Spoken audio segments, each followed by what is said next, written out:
Welcome to Her Enterprise with me, Melissa. Hey, and me, Kelly. And it's me, Nicole. Join this group of entrepreneurial women building community and masterminding through our problems. So we can all lean into your values, cut what doesn't serve you, and grow in abundance. Let's get to it, changemakers. Hello, and welcome to Her Enterprise. This is Kelly Marie O'Brien Pommon, and we're here today again with Nicole Santiago with Family ADD Ventures.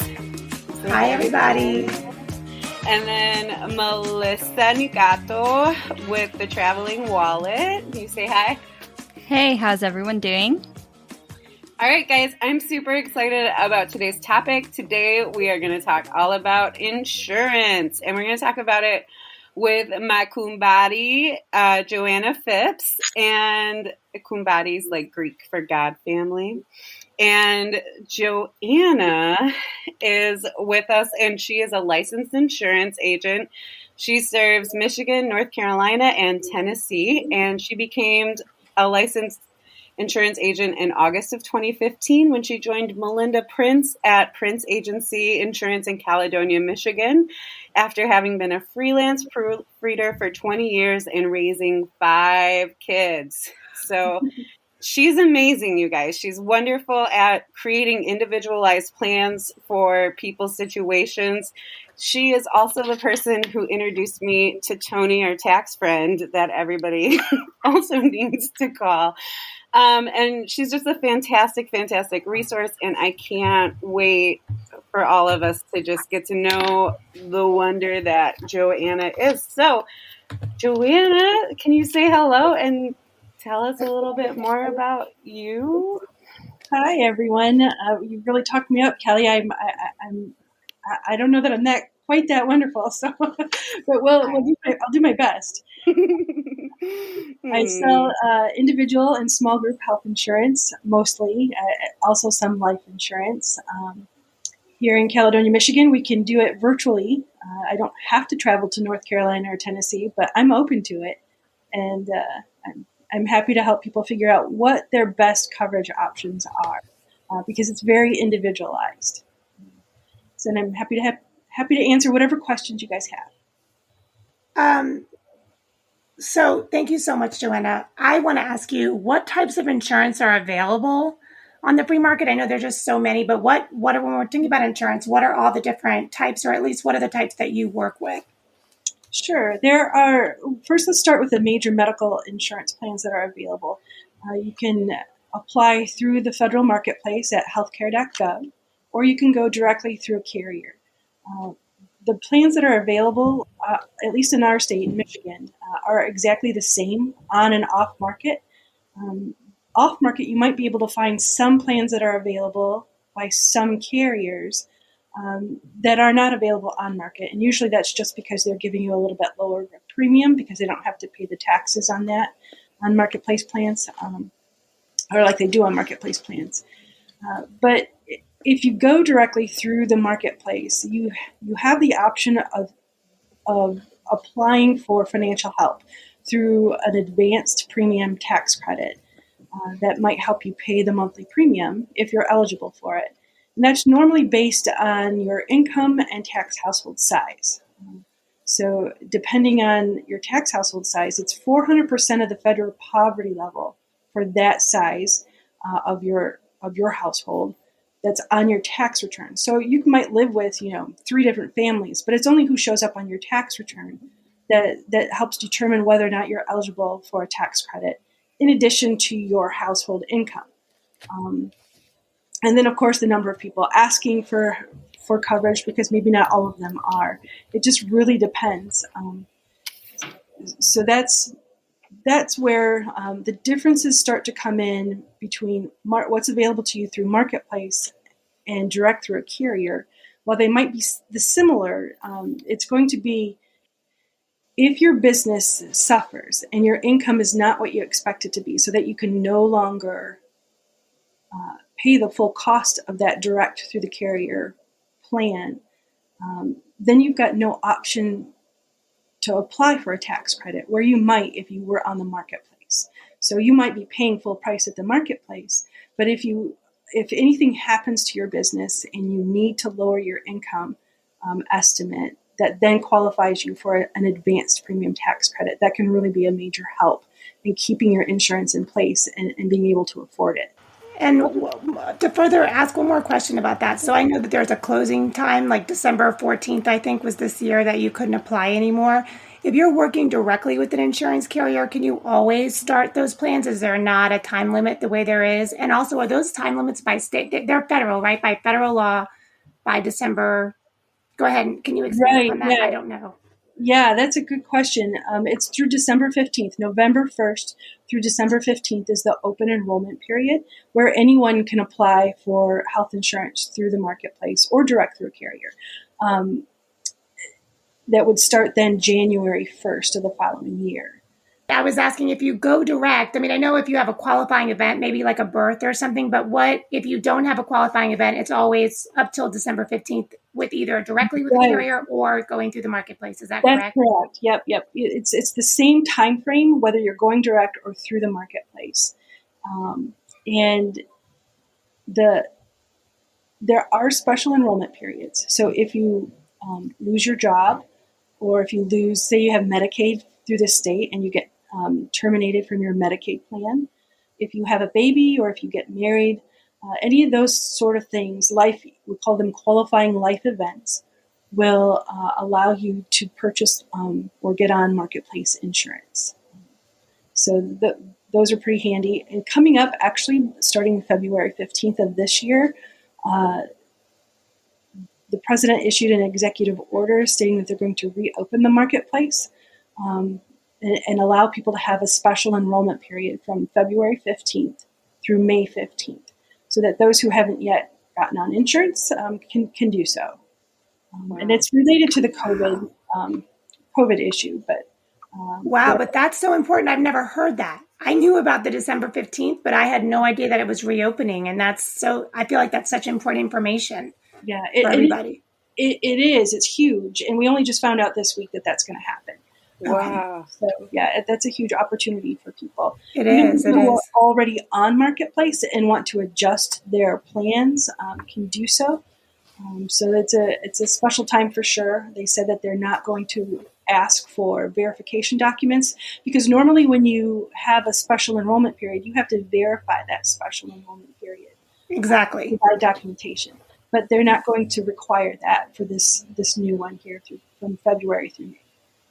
Wow, that's really good to know, and it's really helpful for people that are, if their business or their income came down, or all sorts of reasons why they might want to get back on Marketplace. Wow, thank you so much for sharing that. Yeah, you're welcome.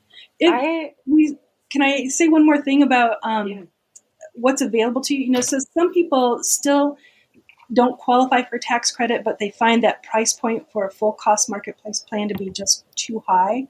And then I might recommend looking at a short-term plan just to have something in place. Now, they do have limitations. They don't cover pre-existing conditions going back usually 5 years. They don't cover preventative care. They don't cover pregnancy usually. And they don't cover mental health normally either. So they do have some significant limitations, but if you need something to just have in place to cover in case something else should pop up, they usually are a good option, at least here in Michigan. Their deductibles are normally lower than what you find on Marketplace, and the premium payments are usually significantly lower as well. Wow, so helpful. Oh my gosh, I love having you on here, Joanna. This is awesome. You're so great. I have a quick question about Marketplace eligibility. So Dylan has insurance through his work, but does that disqualify you? Like if we're qualified under like Dylan's employer for his insurance, would that disqualify us under Marketplace, or would it be something to kind of explore to see if we could qualify? You can absolutely purchase Marketplace insurance even if you're offered employer coverage. However, even if you're financially eligible for a tax credit, you would not be allowed to get one if you have employer coverage offered to you. Oh. And if you took it, you would owe it back in your tax return at the end of the year.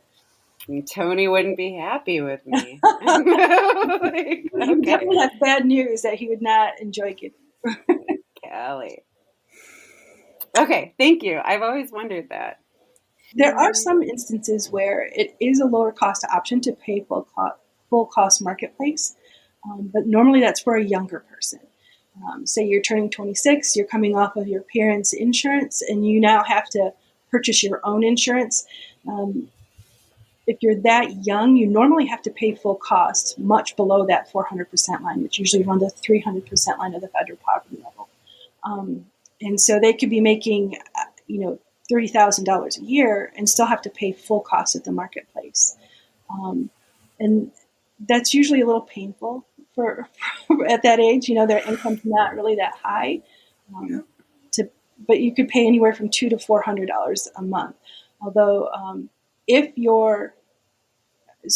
I know of a person who is getting married, and the coverage available to her through her new spouse is going to be like $450 a month just for the basic plan. But she could get a full cost marketplace insurance plan for about $200 a month because she's under 30.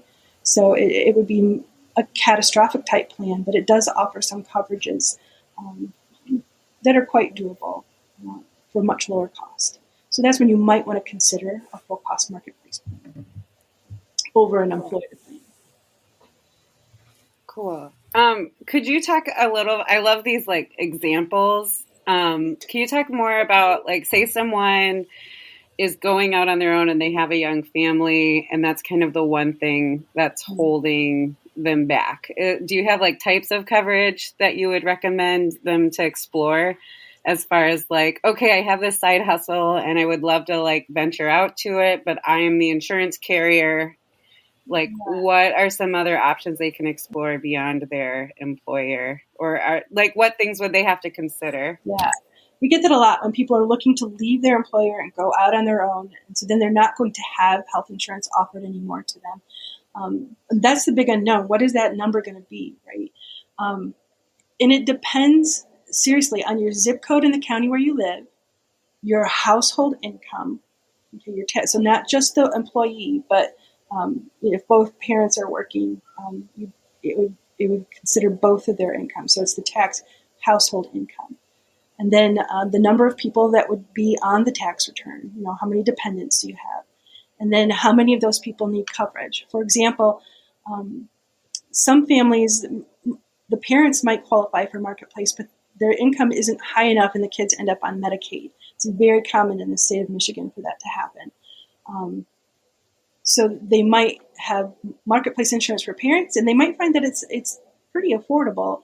It really just depends on what's available to you in the county that you live, and then what your income and the size of your house is. So I would still recommend going through that exercise, even if it turns out that you don't like any of your options. Is there like an online thing, like where people can punch in the number? Is that like a local website? Healthcare.gov.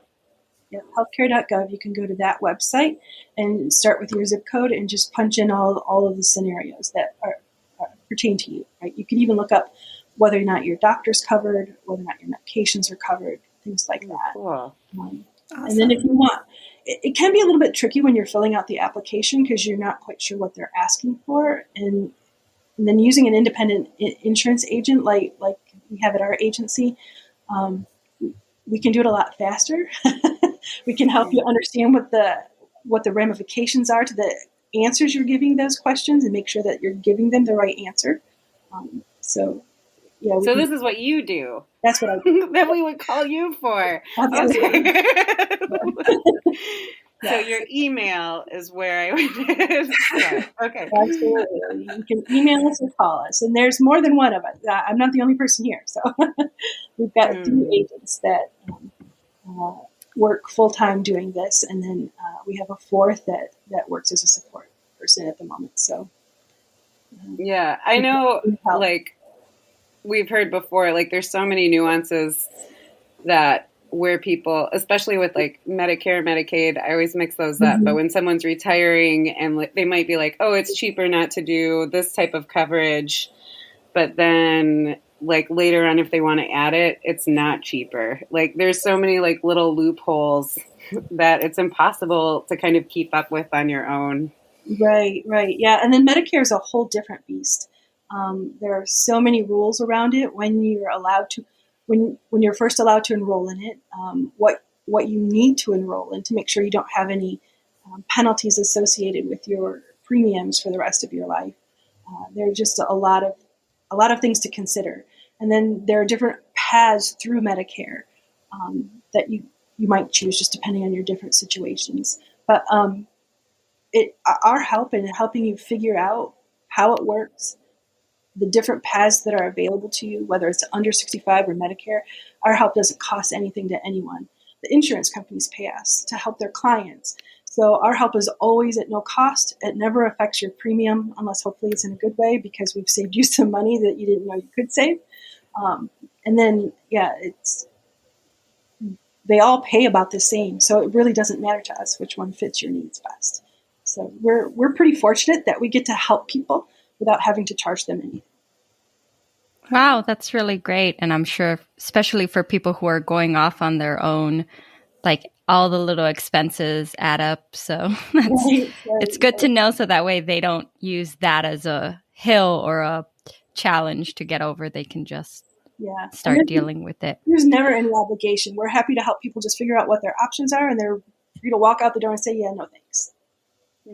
So one of the other questions we had was in regard to health sharing plans. Oh, yeah. I'm not super familiar with what all that entails or how that's different from, just a regular insurance program. Sure. So health sharing programs often charge you a monthly premium. They might not call it a premium. They might call it a share amount. And then they have a certain amount, and that's usually based on the type of coverage that you're looking for, the number of people that you have in your family. And then they might have what they call your share amount, or some of them call it an unshareable amount, where you've got to pay the first so many thousands or hundreds of dollars toward that. So it's kind of like a deductible, but they're not allowed to call it a deductible because it's not true insurance. And so once you've reached that, then you're allowed to submit claims for sharing. And different companies work a little bit differently in how they do that. How they share them can be based on pre-existing conditions, whether or not you've adhered to their standards. So sometimes if it's a Christian organization, you have to adhere to certain standards of living and sign that. And there's no guarantee that they have to cover it. So you really kind of, while it's a really neat idea, you're really kind of at the mercy of the expectation that it's going to be shared, or sometimes you might have to pay a higher premium if you have already a pre-existing condition like diabetes or something like that, or maybe you've got to go through some extra counseling or health coaching or something like that. And in all of the ones that I've looked at, their premiums really aren't significantly lower than health insurance. So for me, I guess because I'm looking at what's the worst that could happen, and is all of that going to be covered? What's your greatest exposure?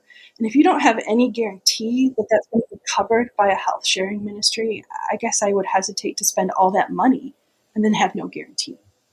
That's good advice. I like how you said that. I'm at the mercy, right? Because you're turning in your plan like, hey, will you cover this? But you really don't necessarily know until after you've reached their minimum. And then I like that. People have had no trouble with it, but I mean, I wouldn't want to be the person that did. Right. And there's no law protecting you the way there is with insurance, right? That they have to pay out. Right. Yeah. Yeah. I know I have a lot of clients that do this type of care. And so on one level, on my end, they have no problem getting it covered. So they love all my treatment plans, and they're like, I'll do whatever whatever you want. Otherwise, I'm out of pocket HSA or Flex. But I've heard really hard stories of like waiting for payment and then it getting sent to collections, or they have to front the money or create a plan. And so I think there's a lot to explore around that option. A lot of things to keep in mind if you're considering a health sharing ministry. Some of them will even require you to do your own negotiating up front. Others won't. So you just want to be sure you know what you're getting into beforehand. Right. And since we're still, I guess that's a little bit alternative. Here's another kind of alternative question about health insurance. Both Melissa and I took mini retirements, or, like we took a sabbatical, I guess you could call it. And I don't know if people come to you for asking questions about taking a sabbatical. I took a year off from teaching, and I was allowed to take it off without pay, but I wasn't allowed to keep my insurance. So at that time, I was looking into all the options for that gap year I was taking. And I know some individuals, especially if you're traveling abroad for a lower cost of living, using that geo arbitrage to move to somewhere cheaper so you can afford to live on your savings for that year. I've heard about travel insurance plans and possibly using those to cover you while you're out of the country. So I wanted to ask your thoughts on those plans. How do they work?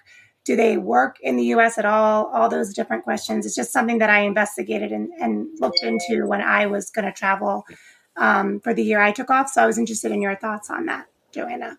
Yeah, absolutely. We recommend anytime that anyone is leaving the U.S. that they utilize travel health insurance.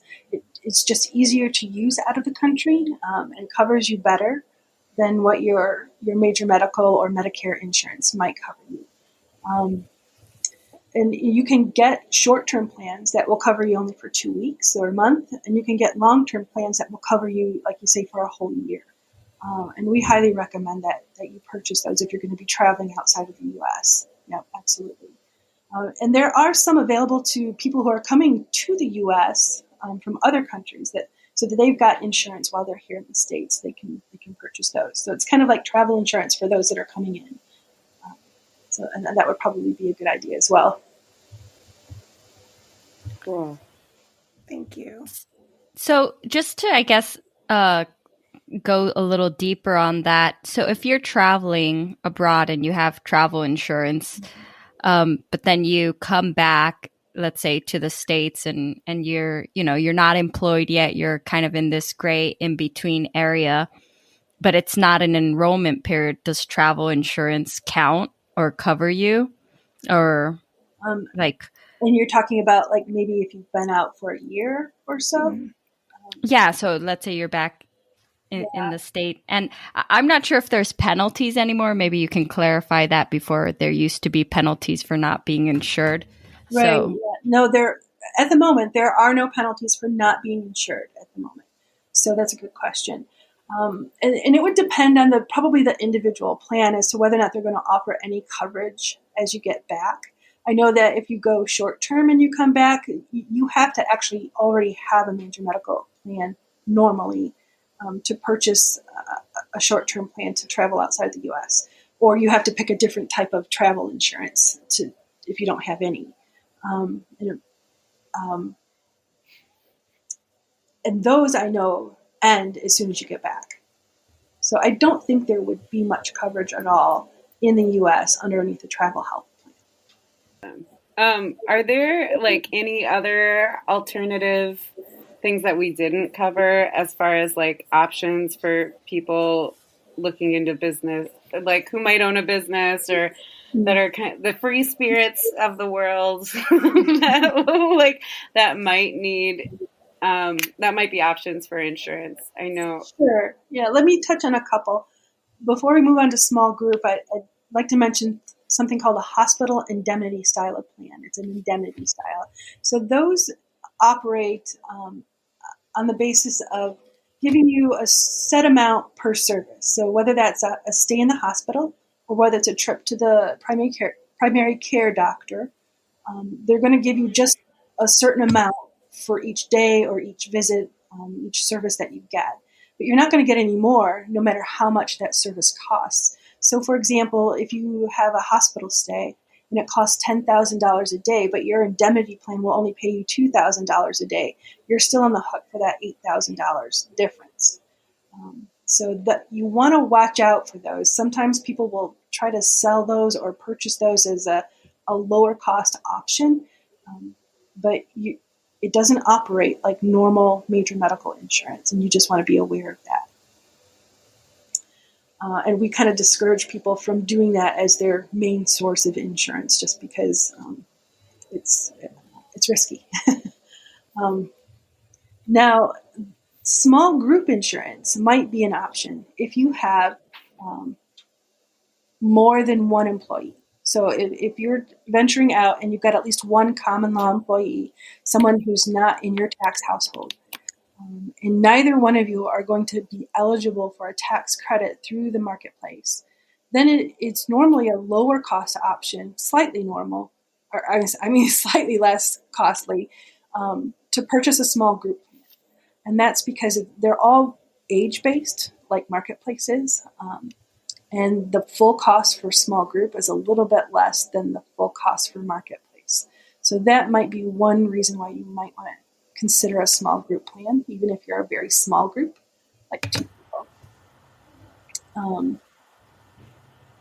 There are some other things to consider. I mean, you have to normally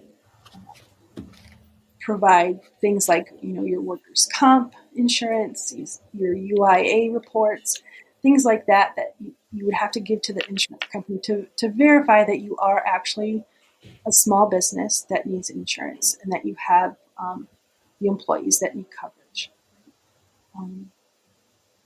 Cool. And then you can I think I'm not a tax person, but then I think you can, deduct that from your business expenses. Yeah.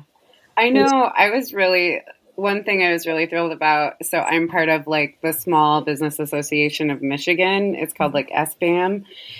And one thing that they have is that they'll let you join their like group insurance plan, or they have like qualifier things that, I don't know, there's like special things that they have that you can kind of explore, like a discounted option to kind of join their business insurance things. So that was one thing I was really like, oh, they have so many resources that I wasn't fully aware of. When you were talking about the indemnity plan, is that what it's called? Like, indemnity. Is that kind of like, how I don't know, like locally there's like a group of doctors and it's like a Christian like doctors group that people will pay kind of like a monthly fee, almost like they would a chiropractor, and then they can like get coverage there. Are you familiar with that? Yeah. Is that what that is, or is that something else? Different. Yeah, those are completely different. I think those practices that offer a monthly fee to join are fantastic. I think that's a great service that they offer. It's not going to be covered by your insurance, although you might be able to use an HSA plan and use your HSA funds to pay for those services if you wanted to. Now, not the monthly premiums, but if you had any other expenses associated with it, you could.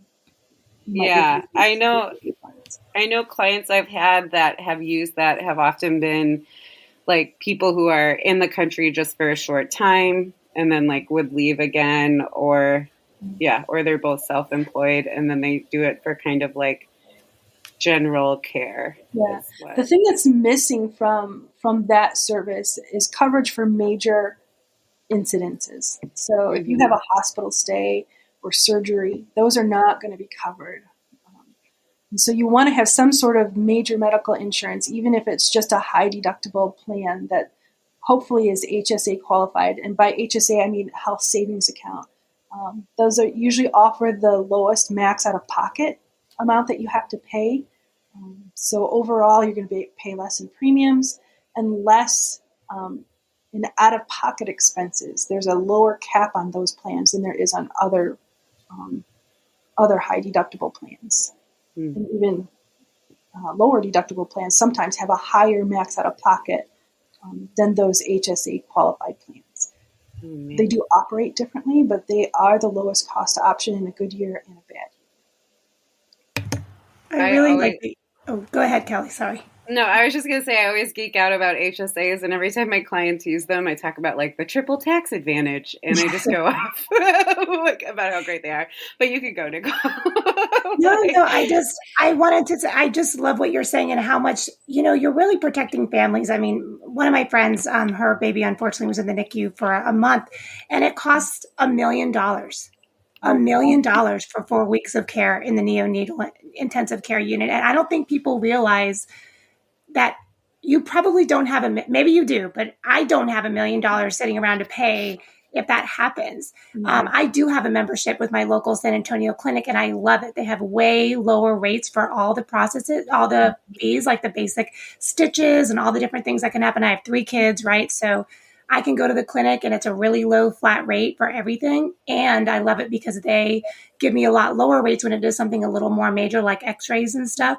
So I'm glad you mentioned that because it's really helpful. But I do think that people don't realize what you're doing to your family. If you have a child that, God forbid, had a seizure or something and they end up in the hospital with all these neurological tests, you're paying hundreds of thousands, millions of dollars.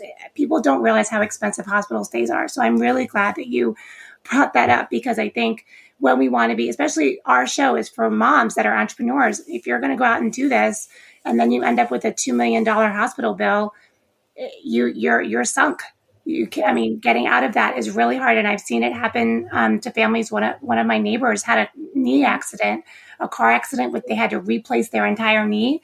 He's going to be paying that bill probably till after he passes. I mean, it's astronomical how much the money can be if you have an accident, God forbid, or you have anything. So I'm just so glad that you brought that up, Joanna, because you're really saving people a lot and maybe they don't realize, but it's really, really important. Yeah. So thank you for the work that you do. It really matters to people to be safe and be protected and not ruin your entire financial life because somebody got sick. You're welcome. I mean, it is a concern, when people are driving their cars and they're buying auto insurance, they're really insuring hopefully for the catastrophic event, not for putting gas or an oil change, right? That's not what insurance is for.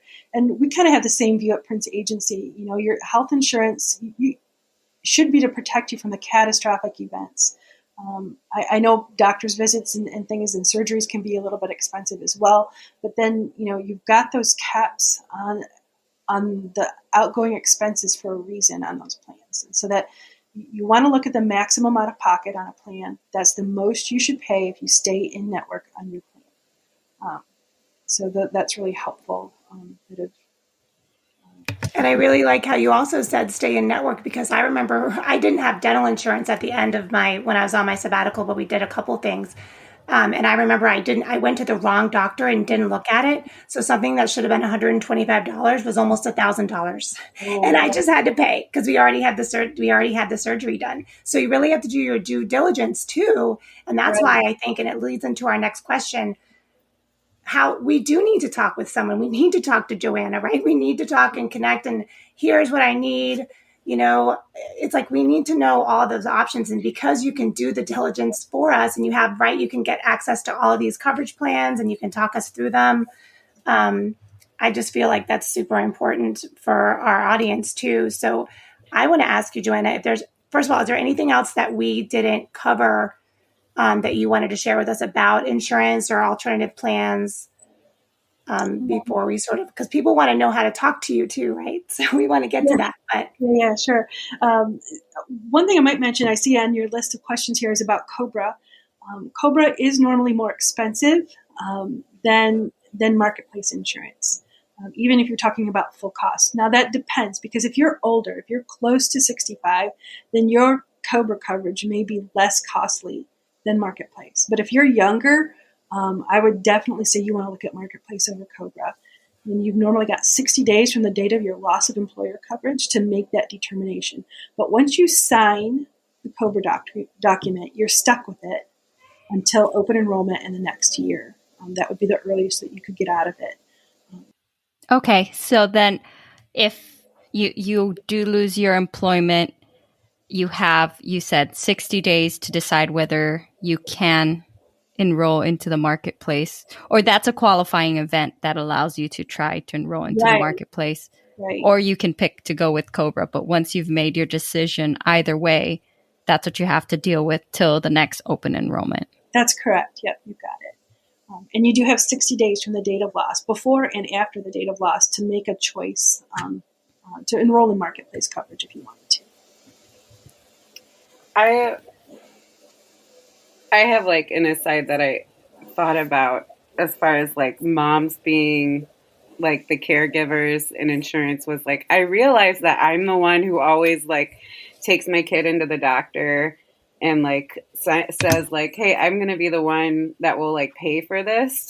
Right. And so then if like anything happens, it ends up like on my credit. Right. So if I like forget, so it's interesting because I was like, this might be one of those like subtle ways that medical care impacts women and their credit and their income and expenses in a way that's like unequal just because we're the caregivers, right? Without like, it's not going to go on Dylan's, like if I forget to pay a bill and it goes on my credit report, not Dylan's credit report, because I'm the one who takes them in. And I don't think that's uncommon for like families to see, and medical expenses are kind of like the biggest piece that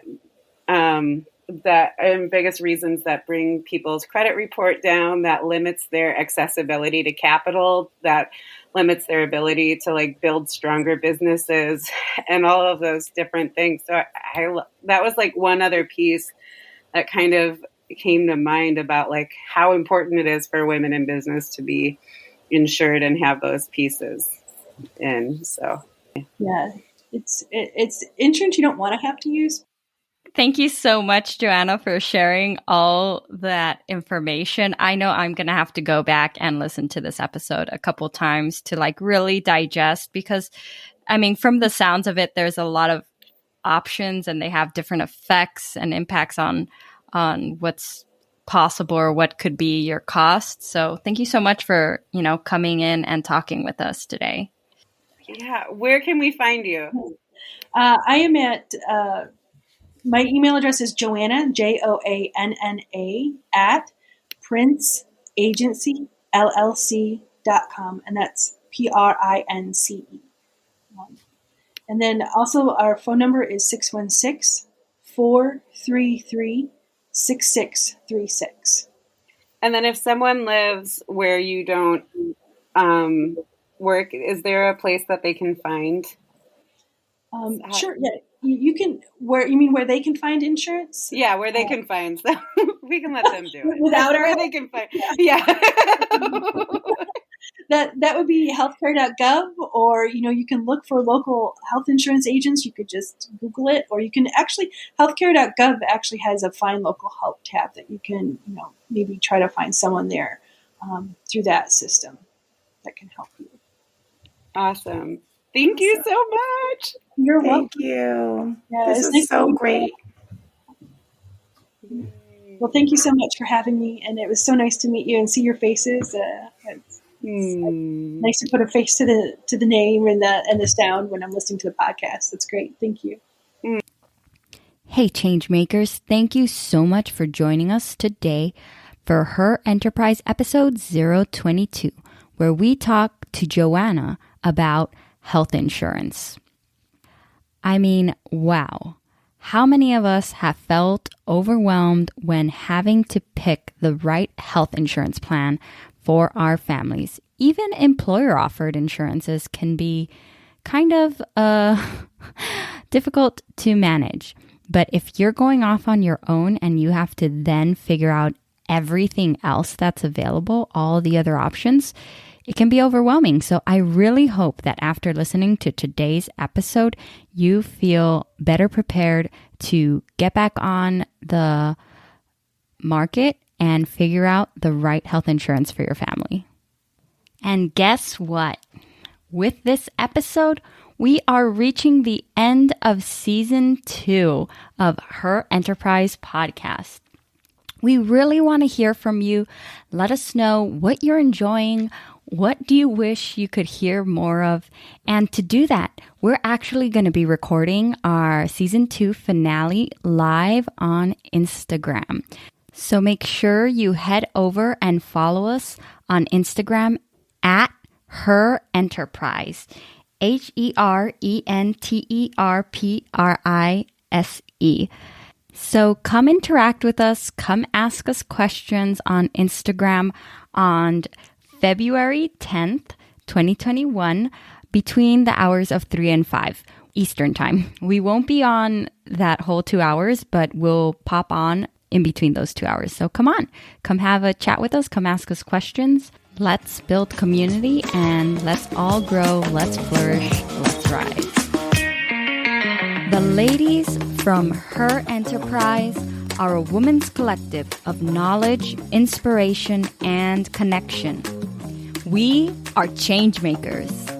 This is a podcast for the whole person. It is for you and your business.